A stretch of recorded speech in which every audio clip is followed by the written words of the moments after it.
బీఆర్ఎస్లో కవిత టెన్షన్ కొనసాగుతూనే ఉంది. కేసీఆర్తో హరీష్ కీలక భేటీ తర్వాత ఇప్పటి వరకు ఎలాంటి అప్డేట్ బయటికి రావడం లేదు. లండన్ నుంచి రాగానే ఎర్రవల్లి ఫామ్ హౌస్కు హరీష్ చేరుకున్న విషయం మనకు తెలిసిందే.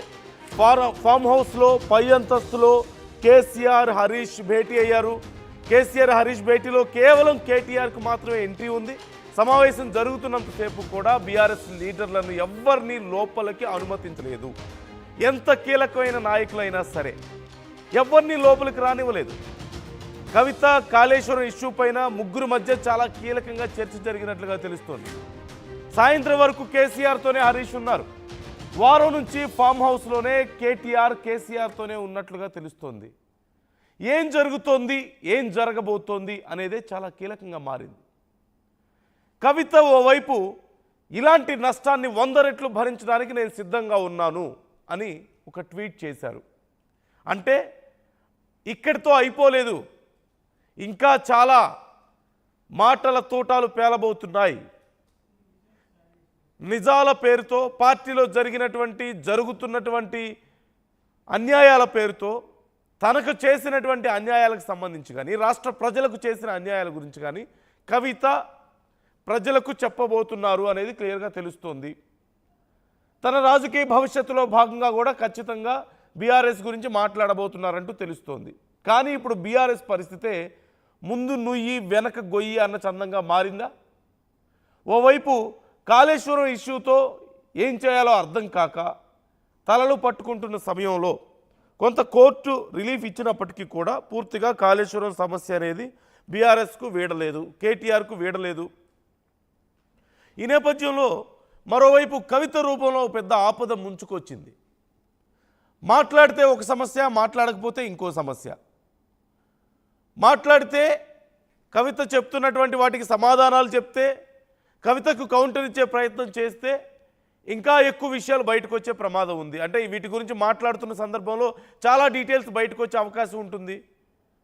అటు తిరిగి ఇటు తిరిగి బీఆర్ఎస్ పరువే రోడ్డునెక్కే పరిస్థితి కనిపిస్తుంది. అది కాంగ్రెస్కి బీజేపీకి బలంగా మారే అవకాశం ఉంటుంది. అలాగని మాట్లాడకపోతే కవిత చేసినటువంటి వ్యాఖ్యలు, కవిత చేస్తున్న విమర్శలు నిజమని ఒప్పుకోవాల్సిన పరిస్థితి ఉంటుంది. అంటే నిజంగానే హరీష్ రావు ఏదో అక్కడ అవినీతికి పాల్పడ్డారని, కుమ్మక్కయ్యారని బీఆర్ఎస్ నాయకులు, ముఖ్య నాయకులు అందరూ అవినీతి పరులు అని చెప్పి మాట్లాడారు. ఇప్పుడు అదే నిజం అని చెప్పేసి నమ్మాల్సినటువంటి పరిస్థితి పార్టీకైనా ప్రజలకైనా ఉంటుంది. సో ఇలాంటి గందరగోళ పరిస్థితుల్లో బీఆర్ఎస్కు ఉన్న ఆప్షన్స్ ఏంటి అసలు? ఓవైపు కవిత తన రాజకీయ భవిష్యత్తు గురించి చకచక అడుగులు వేస్తున్నారు. బ్యాక్గ్రౌండ్లో వర్క్ నడుస్తోంది. అడపాదడపా బీఆర్ఎస్ గురించి మాటల తోటాలు పేలుతున్నాయి. కాంగ్రెస్ గురించి, బీజేపీ గురించి మాట్లాడుతున్నప్పటికీ కూడా బీఆర్ఎస్ గురించి మాట్లాడిందే ఖచ్చితంగా హైలైట్ అవుతున్నటువంటి పరిస్థితి కనిపిస్తోంది. కానీ కవిత రాజకీయ భవిష్యత్తు గురించి ఏ నిర్ణయం తీసుకుంటారనేది ఎవరికి తెలియడం లేదు. సొంత పార్టీ పెడతారనేటువంటి ప్రచారమే ఎక్కువగా జరుగుతుంది. మరి పెడితే నష్టాలు ఏంటి, లాభాలు ఏంటి అనేది ఒక అంశం. ఇప్పుడు బీఆర్ఎస్ పరిస్థితి ఏంటి? కాంగ్రెస్తోనూ బీజేపీతోనూ ఇప్పటికే నానా అవస్థలు పడుతుంటే, అటు బీజేపీ కేంద్రంలో అధికారంలో ఉంది, కేసుల విషయంలో బీజేపీతో ఏదో చర్చలు జరుపుతున్నారని చెప్పేసి కాంగ్రెస్ ఆరోపణలు చేస్తుంది. మరోవైపు కాంగ్రెస్ గతంలో మీరు ఇంత అవినీతి చేశారని చెప్పి ఇక్కడ రాష్ట్రంలో కేసులు పెట్టడం, విమర్శలు చేయడం ఇవన్నీ చూస్తూనే ఉన్నాం. ఈ తరుణంలో ఇప్పటికే కాంగ్రెస్ను, బీజేపీని ఎదుర్కోవడానికే బీఆర్ఎస్ నానా అవస్థలు పడుతున్న సమయంలో, ఉన్న నాయకులను కాపాడుకోలేక నానా తంటాలు పడుతున్న సమయంలో, రేపు స్థానిక సంస్థలకు ఎన్నికలకు ఎలా ప్రిపేర్ అవ్వాలా అని మల్లగుల్లాలు పడుతున్న సమయంలో కవిత అనే ఒక పెద్ద బాంబు పేలింది.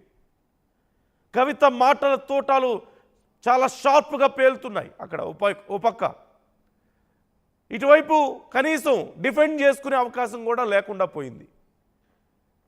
ఎంతైనా కేసీఆర్ డాటర్, కేటీఆర్కు చెల్లి. అంత తొందరగా ఎవరు పడితే వాళ్ళు మాట్లాడలేరు. మిగతా చిన్న కార్యకర్తలు కానీ, కొద్దిపాటి నాయకులు కానీ మాట్లాడే అవకాశం లేదు. ఖచ్చితంగా పెద్ద నాయకులే మాట్లాడాలి.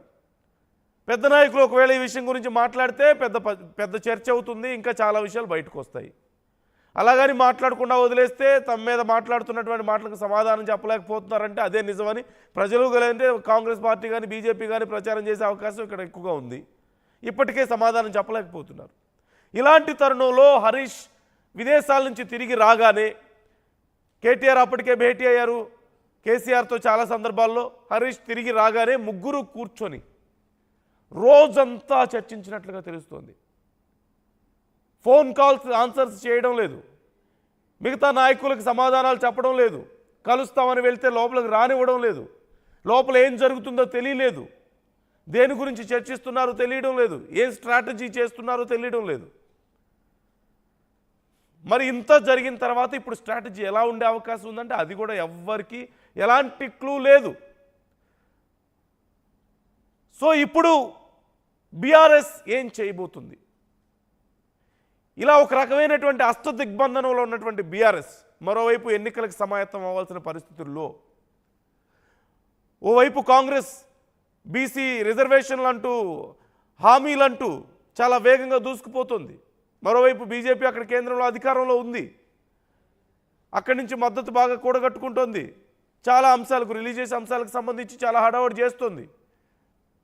ఇలాంటి తరుణంలో ఇప్పటికే కొంత వీక్ అయినటువంటి బీఆర్ఎస్ ఎలా మనం ముందుకెళ్లాలా అని ఆలోచిస్తున్న తరుణంలో అనుకోకుండా ఒక పెద్ద పిడుగు వచ్చి పడింది సొంత ఇంట్లోంచే. What BRS can do now? ఏం చేయబోతుంది, ఏం చేసే అవకాశం ఉంది, ఎవరికి అర్థం కావడం లేదు. కానీ ఒక్క విషయం, రాజకీయ చాణక్యత కేసీఆర్కి పెట్టింది పేరు.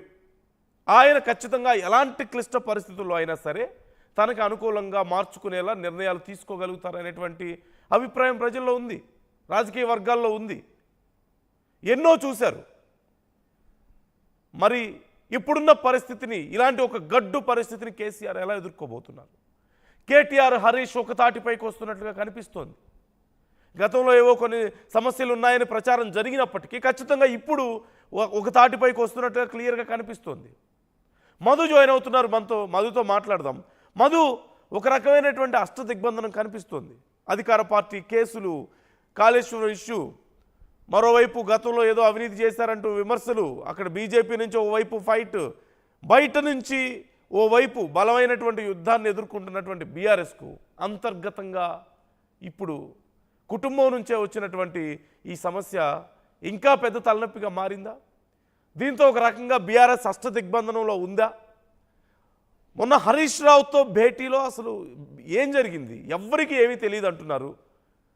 అండ్ బీఆర్ఎస్ ముందు ఉన్నటువంటి ఆప్షన్స్ ఏంటి? ఇప్పుడు కేసీఆర్ వీళ్ళందరికీ సూచన చేసే అవకాశం ఉంది. ఇప్పుడున్న పరిస్థితులను ఎట్లా ఎదుర్కోవాలి, ముఖ్యంగా కవిత చేసినటువంటి అంశం, తర్వాత కాళేశ్వరం, ఈ రెండు అంశాలను ఏ రకంగా ఫేస్ చేయాలి క్షేత్రస్థాయిలో అనేటువంటి దానిపైనే కేసీఆర్ ఇద్దరికి ఒక దిశానిర్దేశం చేశారు అనేటువంటి చర్చ కొనసాగుతుంది. హరీష్ రావు లండన్ నుంచి నేరుగా ఫామ్ హౌస్ చేరుకున్నారు కాబట్టి ఫామ్ హౌస్ లో ఆల్రెడీ పూజ కొనసాగుతోంది.